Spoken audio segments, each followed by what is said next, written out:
Oshkosh Media is government programming on GovTV, community programming on Life TV, and community radio on Oshkosh FM 101.9. Welcome to the City Manager's Report, a look at city updates and a preview of the next Oshkosh Common Council meeting agenda. How you doing, everybody? Welcome back to another edition of the City Manager's Report. My name's Jake Tim, in for Andy Raddick this week, and in a moment we will be joined by our City Manager, Mark Roloff. In the first half of today's show, as usual, we're going to take a look at some hot topics, some things that are going on in our great city, and then in the second half of the show, we will take a look at the upcoming Common Council agenda for the meeting that is on Tuesday, October 8th. And with that, we'll bring in our City Manager, Mark Roloff. Mark, as always, thanks for being here with us today. Great to be here, Jake. Yeah, so we got a lot to talk about, as usual. Thanks for carrying the show. You know, I'm the B team here, so it's mostly focusing on you, but we'll get through some stuff here and update folks. And one of the big ones that we wanted to talk about right off the top is the fact that Highway 41 southbound is now open, and folks are no longer being routed through town, which I know a lot of people, especially the folks who live in that neighborhood, are pretty happy to hear about. I really think that's the real story, because for the people who are traveling, a lot of them are just traveling through town or coming into town. But now that it's open, Oshkosh Avenue is much quieter now. So, though this is just some overhead view of the interchange itself, but as you were saying, the ramp to I-41 southbound from US 45, that's now open. And so people who are coming from, Wapaka County or something like that, want to go south on 41, they're able to do that now. So there was a lot of work completed on the Butymore Bridge. There were some structure approaches over the main channel of Lake Butymore. They replaced and relocated a 100-foot section. There was a cable barrier up there, and removed and replaced some safety and weight reinforcement facilities near the north shore of the lake. So, I think most people really didn't care about that detail. It was like, when are you going to be open? So now that we've got this great news, then we have to tell everybody about some other news now that this part of the interchange is done. Yeah, there is an update, and this one is thankfully going to be much shorter, but there is going to be a closure on Monday and Tuesday, October 7th and 8th, at that Algoma Boulevard exit as the county does some work out there. Yeah, so it's actually where people were driving during the detour, so that detour route is actually the part that's going to be closed. So if you're trying to go just into town, like drive into the university or just the downtown from this area, you're officially supposed to take the interchange from 45 to 41 to get there, and then get off at Highway 21. But Jake and I talked before the show, and we have a highly recommended other route to take. This is the official route. Will take you onto I-41 to Oshkosh Avenue, which is State Route 21. The DOT likes to keep you on official state or county highways. What we're going to recommend is you get off at Highway T and then take Lake Butymore Drive, and you'll go parallel to that area that's closed, and it'll get you out to the roundabout on the south end of the whole interchange, and then you can go right on right onto Algoma, right into town. So if you just remember that little tip, the detour will be fairly minimal to you. Right, and like we said, it's just October 7th and 8th that the work is planned. It's the County Highway Department that's doing some bridge and asphalt maintenance out there. So, and I did ask our Director of Public Works, James Robbie, I said, why folks might ask, why wouldn't you do this project while you were doing this other project? And his answer was, well, then nobody would have anywhere to go, because it's one route or the other. It was one route or the other during the big project. So now that the big project's done, now that part of the project closes. So just understand that those are just the little inconveniences. But winter's coming and construction season is ending, and those are our two seasons. That's right. Yep. And to keep updated on all those projects, this one and the other ones we've talked about, keep an eye on the City of Oshkosh Department of Public Works Facebook page and also the City of Oshkosh government page for updates on projects. Speaking of projects, Mark, folks who are driving through the roundabouts in town are probably aware that there's some work going on there. So what can you tell us about the projects that are going on there? Well, minor inconveniences, a little narrowing of some of the lanes down to one lane through the roundabouts, but some great work because of some partnerships with the Oshkosh Area Community Foundation, the Convention and Visitors Bureau as well as the city. These new landscaped roundabouts are courtesy of that collaboration, and you can see a little bit of the old and a little bit of the new. This is some of the new, and we're real excited about that. But during construction, you'll see the cones up and everything. So Witzel's been done. It looks great. And then work is currently happening right now on 9th Avenue, and that's expected to take about a week. And then we'll start on Highway 21 on October 14th. Why so late for Highway 21? Because the detour route that we just talked about. So a lot of moving parts to get these things done. So, and then once the roundabouts are done, this is really about gateway improvements. So those splitter islands just east of Keller, and they'll work west. Those middle islands are also being done. You may have noticed earlier that over on South Park Avenue, that median was done. That's just immediately east of I-41. That's already been done. So those are all being done and upcoming. And then and Algoma for now, that Lake Butamore Drive, that'll happen next month. Those are smaller projects, just take a day or two, minor inconvenience. But fortunately, with these areas, you can drive around it. It might just slow down a little bit because the lanes are narrowing down. But other than that, it looks great. Now, I would say don't go admiring them until the work's all done, then you'll enjoy it. But you get an idea of what it looks like, and it looks pretty good. Yeah, it's a great welcome to our city. Really appreciate the folks who are doing the work out there. And just a reminder, as you see these orange cones out, we are still in construction season, so slow down in those roundabouts, be courteous, and give our folks a safe place to work. We'll stick with the transportation theme here, Mark, and switch to parking from traffic. There is a survey open on our Pulco platform right now that has to do with overnight parking. It's one of the most popular ones we've ever done, but there's still about a month left to take it for folks who haven't taken it yet. Yeah, for people who don't know, Pulco is our online community engagement tool that we utilize. A lot of people simplistically say, what's a survey tool? Well, it's more than that because there's a lot of information that you can learn. We want you to make an informed decision. So check out our website. You can hook on and subscribe to the Pulco app, and then you'll regularly get surveys. But I think this is probably the most popular one we've had. I think up to 1,200 responses so far. Statistically, that's very good, but we can always use more. So your input's valuable, and the idea is we want to educate you on the topic and then get your input on these types of things. The survey is really seeking feedback from residents on our current overnight parking restrictions on residential streets. Currently, we prohibit parking from 2 a.m. to 5 a.m.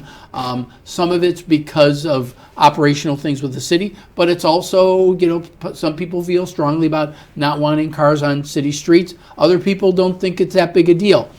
They're probably both right for whatever reason, but we want to get your input on it. Council's seeking that type of input before they take a look at, do we want to continue the parking restriction. So the survey's open through October 27th, so almost till the end of the month. And you can take a look at the Hot Topics part of our city's website to log on. And then you can take subsequent surveys as time goes on, because we're always looking for that input, because when council makes some decisions, they ask staff, well, what have you heard from the public? And the Pulco tool is a great way to engage the citizens. Yeah, like Mark said, everybody go on, you can go on the city website, oshkoshwi.gov, or you can just go to the Pulco site and search for Oshkosh, and you'll find our platform there. Sign up, you put your email address in, and every time we publish a new survey, they'll send it to you, and we can get your feedback on everything from trick-or-treat hours to overnight parking and everything in between. So, once again, oshkoshwi.gov for the website.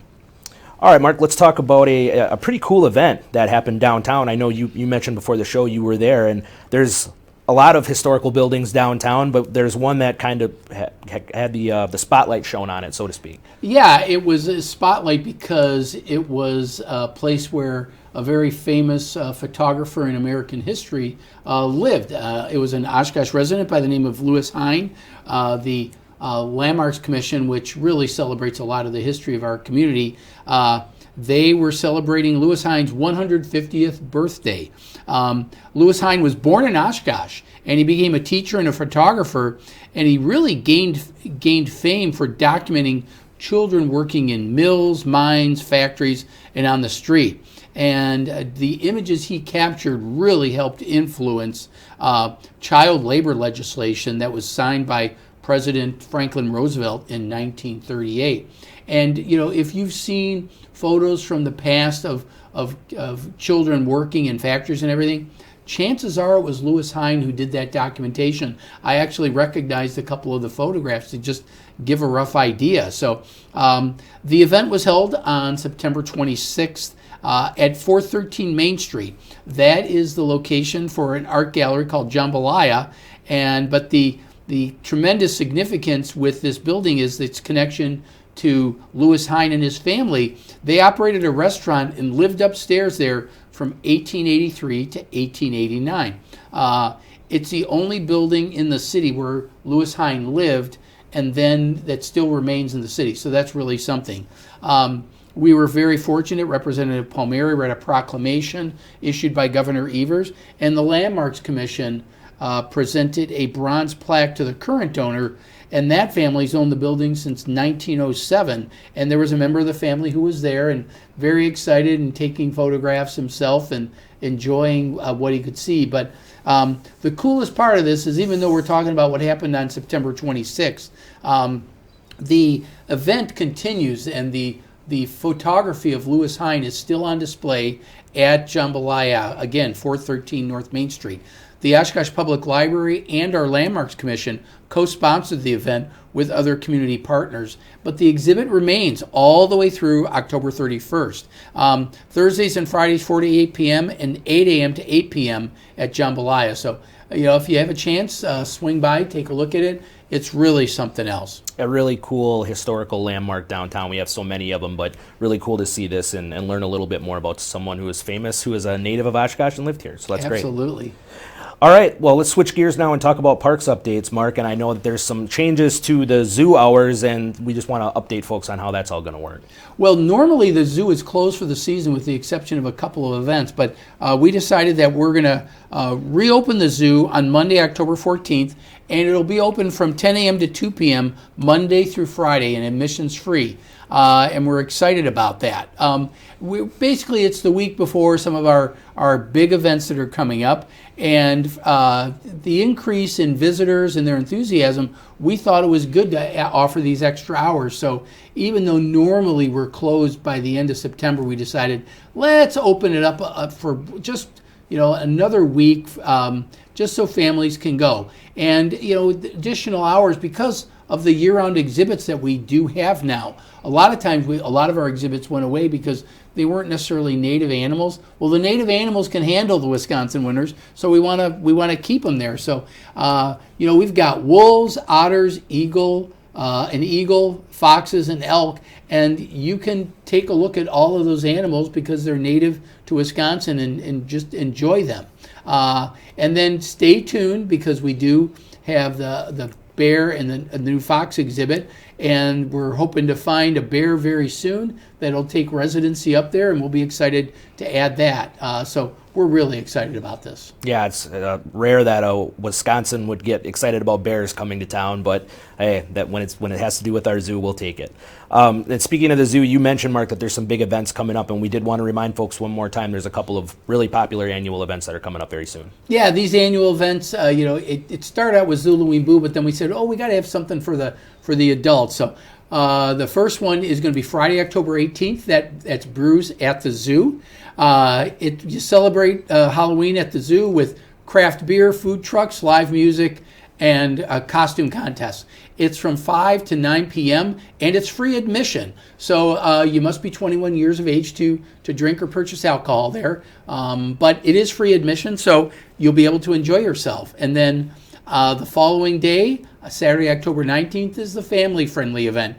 And we've had this event for a number of years. It's Zuluing Boo. It will be from 11 a.m. to 3 p.m. at the zoo.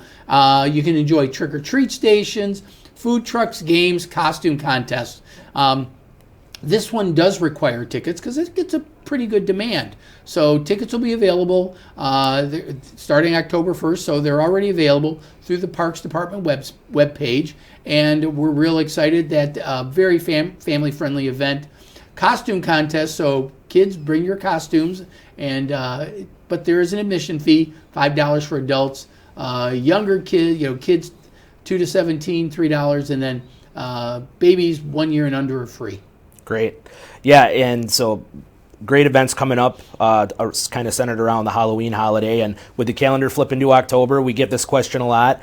Folks need reminders sometimes on how trick-or-treat hours work in this city. So if you want to make the big announcement for this year and let folks know when that's going to be happening. Sure, it's pretty much the same as it's been for a number of years, certainly as long as I've been here. But we always have it on October 31st on actual Halloween. When it's during the week, it's 5 to 7 p.m. On weekends, we have a little longer hour. So it's on a Thursday this year, so trick or treat is 5 to 7 p.m. on Thursday, October 31st. We hope everybody will enjoy themselves and be safe at the same time, but those are our recognized hours, so people know to flick on their lights and welcome the kiddies and do all the trick-or-treating that goes with it. Yeah, a lot of fun events coming up here in our city, so be safe and have fun out there this Halloween season. All right, Mark, the next thing we want to talk about, Oshkosh Media routinely co-sponsors or co-produces, I should say, local candidates forums with the League of Women Voters of Winnebago County, and we had one of those just a week or so ago here at City Hall for Register of Deeds. Yeah, so the Register of Deeds is the one local competitive race that's going on within the county. So that's what the League of Women Voters did. This is already available because it already took place. It's on the Oshkosh Media YouTube channel, or you can also check GovTV for replay times. And of course, the reminder is, why are we doing all these? Because we have an election day on Tuesday, November 5th. Early voting starts October 22nd. And of course, visit the myvote.wi.gov website for more information about early voting, absentee voting, things like that. If you do plan to do absentee voting, you really need to get your request in ASAP because there are some times that turn it around and you got to get it back. We do have a drop box here at City Hall, but I'll tell you what, even though we try to do everything to be convenient about it, because of the technology changes, showing up at the polling place on Election Day is not as bad as people think. We have these items called Badger Books, which really makes the process go quicker. So I know a lot of people are like, well, it's more convenient. It's like, our lines can get pretty long at our early voting, and I'm not trying to discourage you. If that works best for you, absolutely do that way. But don't forget that on Election Day, unless you're going right after work at 5 p.m. or something like that, yeah, it'll be busy then. But if you can sneak out during the course of the day, you'll be surprised how quickly you can vote. Right. And you're seeing it on the screen right now, myvote.wi.gov. You can find out what's on your ballot, where you vote, all that information. And, of course, you can always contact our city clerk as well. Their office is very helpful, and any questions you have about voting, they can help you out. So check out that website and contact the clerk for more info. All right, Mark, one last thing here in our first half of the show. We just wanted to mention there is what is technically a meeting of the Transportation Committee coming up, but they've invited some guests, and for that reason, we're highlighting this one a little bit. Yeah, the Transportation Committee is going to have a joint meeting with the City Council, and this is about, it says EV readiness, it's electric vehicle readiness. What infrastructure needs to be in place for us to be able to accommodate electric vehicles? We get a lot of questions about that, and currently we don't really have much capacity to do that. So the idea is, what can we do to make it more ready? Because this will become a trend of the future, and we want to be able to accommodate that. So on October 10th, we'll have a workshop at 4 p.m. In the Council and the Transportation Committee meeting. So that's a Thursday, so look for more details, and you can watch it live on Oshkosh Media. Yeah, and that just one other programming note for GovTV that kind of corresponds with this. The normal meeting of the Transportation Committee, which would happen on October 8th, it has been canceled. This is essentially the Transportation Committee meeting for October, and the main agenda item will be that workshop that Mark just mentioned. So you can tune in on GovTV to watch that live. All right, Mark, I think we're going to keep it right here and just scoot right into our Common Council agenda that's coming up for Tuesday, October 8th. That'll be on GovTV at 6 p.m. You can watch that live.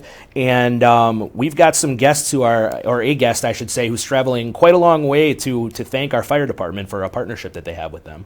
Yeah, several years ago, the City Council approved instead of just scrapping or maybe auctioning off one of our old fire trucks, there's a city, Rimac, in Peru that has a National Volunteer Fire Company that we donated our truck to. And so you see Oshkosh at the top, and it's Rimac, and the Rotary clubs, local Rotary clubs helped contribute to getting this truck to Peru, and the fire chief of Rimac, Peru. They're celebrating their 104th anniversary of their National Volunteer Fire Company, and so they're coming to say thank you for the truck. It's still being in use, still being very much appreciated, and the chief's going to be here with a little presentation for us, and so we're going to return the honor and congratulate them on their 104th year. Very cool.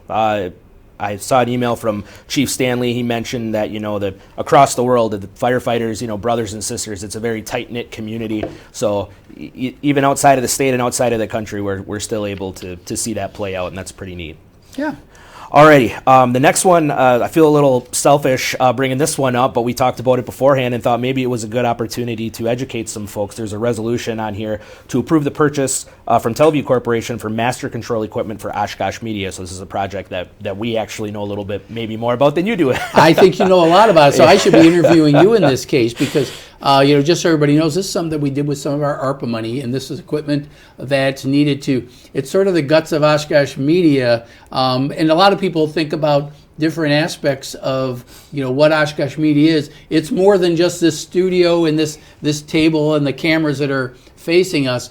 There's a lot to it. Of course, there's a studio that people see, but it's all the behind the camera stuff. And so we have this studio, we have our control room, but the guts, this is sort of the old guts, right? Yeah, so this is actually 2017 or 2018, I think. We used to, and this is what we call our master control, and that's a term that TV operators use to describe the room where all of our distribution equipment is. So you can see all those DVD players. That's how far back that's going. We had over 50 DVD players that used to play the programming for the channel. So if a church service came in, or if somebody recorded a local sports game, or even city manager's report, all of these things were on DVD players, and we had a system that would send a signal to each DVD player to play. Now, if Scott hops ahead to the next photo, there you go. That server on the bottom has essentially consolidated itself into 50 plus DVD players, has become that one server. So we took steps ahead in technology. We did that several years back.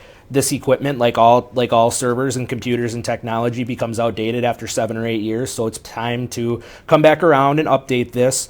And what it does is it distributes our signal. So if you're watching this program on GovTV right now, whether it's on Spectrum Cable, AT&T Uverse, Roku, Amazon Fire TV, Apple TV, if you're watching us live anywhere, that box right there in the rack is essentially sending our signal to all of those locations. So it's like Mark said, it's kind of inside baseball a little bit, behind the curtain, but without this equipment and without reliable equipment, we wouldn't be able to do what we do. And this is a photo of our control room. Scott's not in the photo right now. He's in there punching the buttons at that board, doing the show for us today. But this is our control room, and then obviously you've seen our studio before. We're sitting at it right now, but there's a wider view of what you would see if you were standing behind the camera right now. So yeah, this, like you said, Oshkosh Media, obviously folks see the TV studio and see us sitting at this desk, but there's a lot of technical stuff going on behind the scenes. Yeah, and we're very proud. We're an award-winning cable channel, or award-winning community media, and that's because of all the work. But it just doesn't happen. It's not just our smiling faces. It's all the work and the technology. So we thought it was a good opportunity to talk about it. It's a $70,000 expenditure, folks, so this is not cheap, but it enables us to engage the public. And I think that's the real important part, and that's the mission of Oshkosh Media. Right. Couldn't have said it better.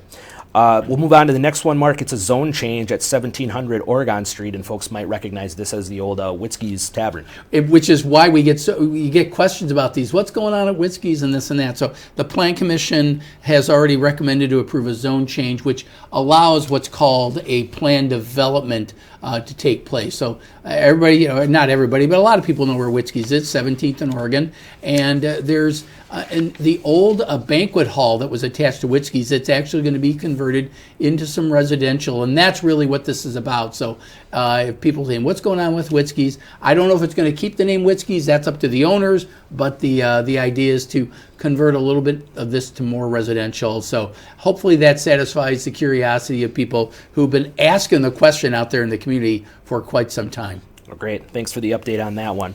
All right, moving on now, and this is one that folks obviously have heard a lot about, but they probably have heard about the residential side of this, But they may not know that with the revaluation that's going on, we also had to do a commercial revaluation, but that's made its way back onto the agenda this time around. It sure has. All the properties in the city were revalued, and the state takes a look at that on a more macro level, and they determined that our residential valuation was done in keeping, but our commercial, while it was done in keeping with the statutes, it didn't quite get statistically where they wanted it to be. So I know that there's been a lot of angst over the increase in values, and the increase in values have been both residential and commercial, but residential went up far greater than commercial. So there is going to be a shift of the property tax pie, the bill, to residential.